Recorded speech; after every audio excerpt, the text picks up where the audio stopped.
kilomètres de bouchons, la France a frôlé son record historique pour un chassé-croisé de l'été. La journée a été noire sur les routes des vacances. Il est 19h, bonsoir à tous, soyez les bienvenus dans cette nouvelle édition du RTL Info. Nous vous donnerons aussi les bons conseils si vous souhaitez voyager avec votre animal de compagnie. Sur les routes ou dans les airs, nous verrons comment éviter toute source de stress pour l'animal et pour son maître.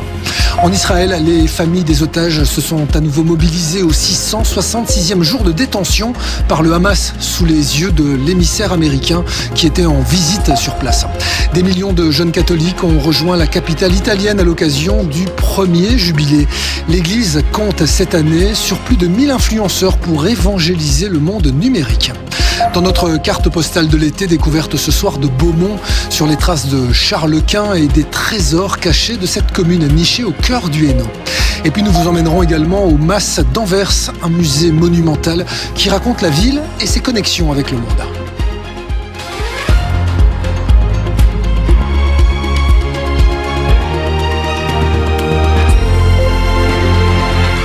C'est un chassé-croisé qui a frôlé un record. Plus de 1050 km de bouchons. À Rome, près d'1 million de jeunes catholiques venus de 146 pays participent depuis plusieurs jours au jubilé de l'Église. Un rassemblement exceptionnel marqué ce soir par une veillée géante avec le pape Léon XIV, dont c'est le premier rendez-vous spirituel depuis son élection.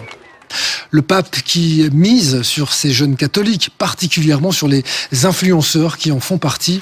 Plus d'1 millier d'entre eux ont été invités à Rome. L'Église compte sur eux pour toucher un public plus jeune à travers une évangélisation en ligne. Océane Vermeeren avec Dominique Chocart. C'est une rencontre inédite, partagée en direct sur les réseaux sociaux. Le pape Léon XIV ouvre la première messe dédiée aux influenceurs catholiques. Aujourd'hui, nous sommes dans une culture où la dimension technologique est présente presque partout, surtout avec l'utilisation de l'intelligence artificielle. Cela marque une nouvelle ère dans nos vies et dans la société. Plus d'1 millier de créateurs de contenu catholiques venant du monde entier ont répondu présent. On est à Rome et on va vivre un jubilé. Une rencontre entre croyants avec une passion commune, partager leur foi. Je crois que rien que l'existence de cet événement dit quelque chose, que l'Église, que le Vatican décide d'organiser cet événement, ça nous dit, ça nous encourage dans cette mission, ça nous dit, en fait c'est important, allez-y, on est avec vous et on va chercher ensemble justement comment porter cette nouvelle évangélisation. Sœur Albertine, star catholique des réseaux sociaux, cumule près de 328 000 abonnés sur Instagram. Un exemple d'évangélisation moderne que le pape soutient et veut promouvoir. Nous avons le devoir de travailler ensemble pour développer une nouvelle façon de penser, un nouveau langage de notre temps qui peut transmettre notre amour. On peut nous appeler des missionnaires numériques, ce qui est mieux qu'influenceurs. C'est le fait d'être des personnalités qui vivent sur les réseaux sociaux et qui implique également d'être spéciales.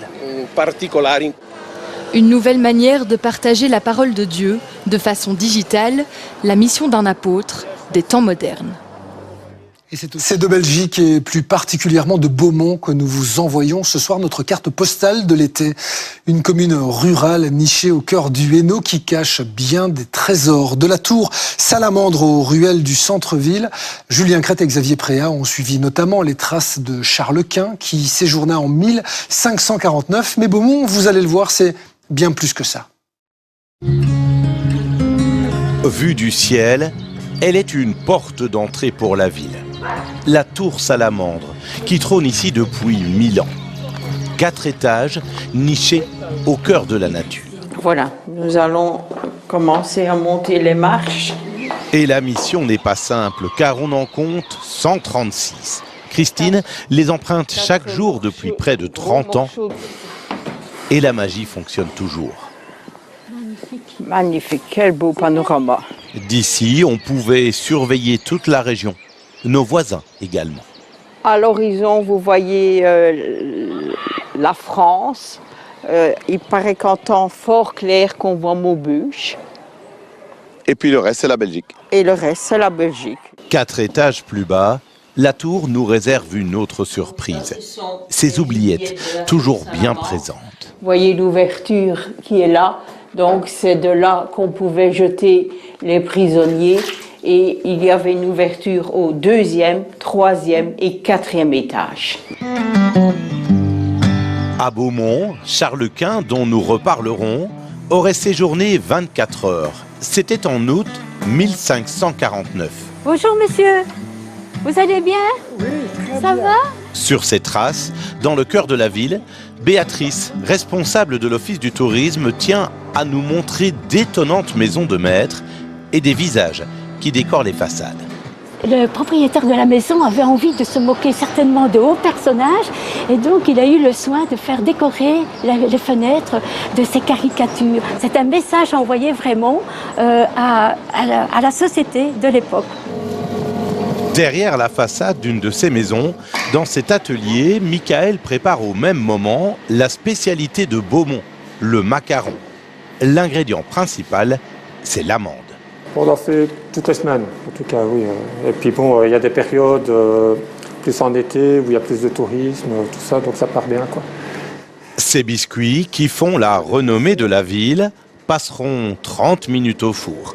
Leur origine s'explique par la présence de Charles Quint il y a 500 ans, ou plutôt celle de son cuisinier.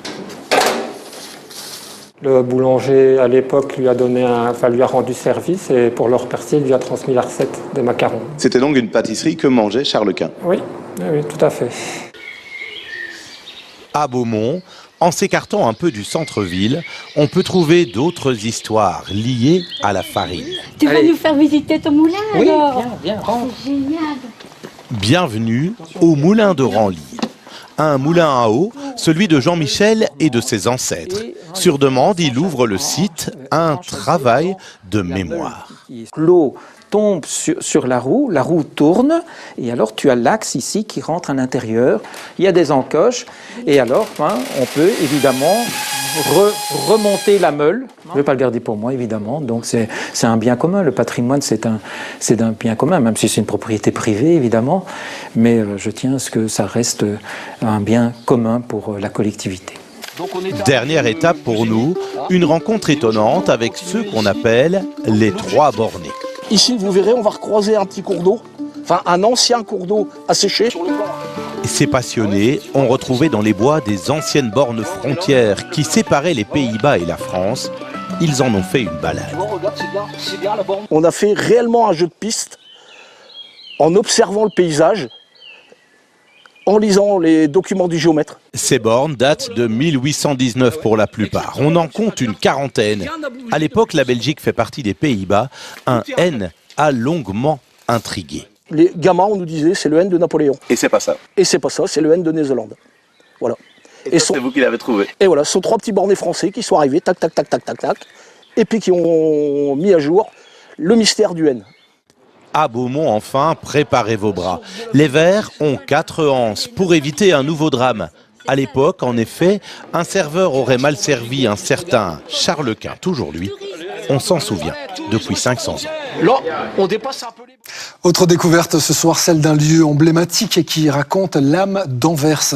Le MAS, ce musée monumental niché au cœur de l'ancien quartier portuaire. Il permet de comprendre les connexions du port avec le monde et de découvrir les légendes qui ont façonné la ville. Voici un voyage fascinant entre passé, culture et identité anversoise en compagnie d'Emmanuel Dupont, Recep Ametage, Alexandre Dassler et Véronique Forêt.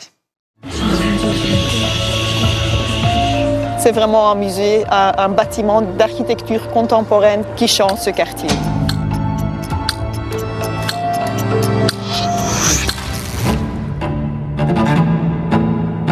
Il a des allures d'entrepôt des temps modernes.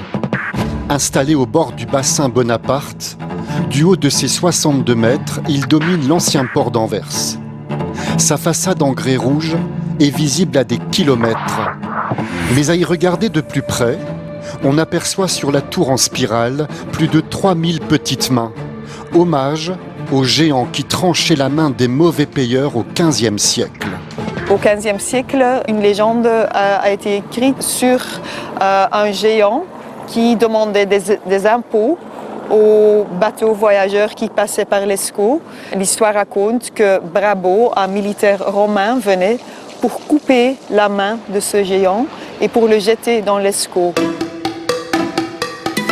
Antwerpen signifie littéralement « jeter la main » en néerlandais. La ville doit-elle alors son nom à la légende? Pas sûr. Mais les commerçants, eux, se lèchent les doigts.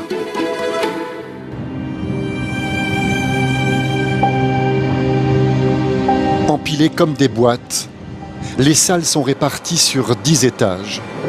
Le musée dispose de 600 000 pièces de collection d'histoire et d'art contemporain. Bien sûr, il met l'accent sur le port d'Anvers et ses liens ancestraux avec le monde. Il rappelle notamment qu'au XVIe siècle, Anvers était le premier port en Europe. Sa puissance commerciale est phénoménale. La cité devient le comptoir de vente des produits issus de l'empire colonial portugais, d'Afrique, des Indes, du Brésil, de Chine. Porcelaine de la Chine, par la voie du commerce des Portugais, le sucre, par exemple, du Brésil, l'or de l'Afrique, et bien sûr, quand il s'agit du sucre ou après aussi du tabac, c'est aussi l'époque des plantations et de l'esclavage. Au XVIIe siècle, Anvers perd son statut de leader au profit des Pays-Bas. Mais elle restera une ville cosmopolite. Preuve en est, 170 nationalités différentes composent la population actuelle. Ce n'est donc pas un hasard si la diversité culturelle est au cœur d'une exposition centrée sur la solidarité et la compassion entre les hommes. La compassion est un phénomène biologique, a toujours été important à travers les époques et les cultures. En matière de compassion, une communauté se distingue, les Jains, originaires du nord-ouest de l'Inde. À Anvers, elle est très active dans le secteur du diamant et pratique sa religion dans ce temple construit aux abords de la ville. Un élément très important de leur philosophie, c'est la non-violence. Et il y a une pratique assez spéciale qui illustre ça. Et on voit ici une brosse utilisée par un moine, Jain, par exemple. Et le moine, avant de marcher sur le sol, il va brosser le sol pour éviter qu'un petit animal, un petit insecte, se trouve sur le sol et que le petit insecte soit écrasé. Ça, c'est une manière pour eux pour ne pas faire du mal à autrui. Inauguré en 2011, ce musée témoigne du caractère contrasté de la ville la plus peuplée du pays, Antwerpen, où la légende s'intègre à la culture, où l'histoire flirte avec la modernité. C'est la fin de ce journal. Merci pour votre attention. Dans un instant, les prévisions météo d'Émilie Dupuis, suivi à 19h45 d'un bêtisier, la télé en délire et de Lego Masters à 20h15. Très belle soirée en notre compagnie. Je vous retrouve avec beaucoup de plaisir demain à 13h. Suivez l'info en continu sur rtlinfo.be et l'application RTL Info.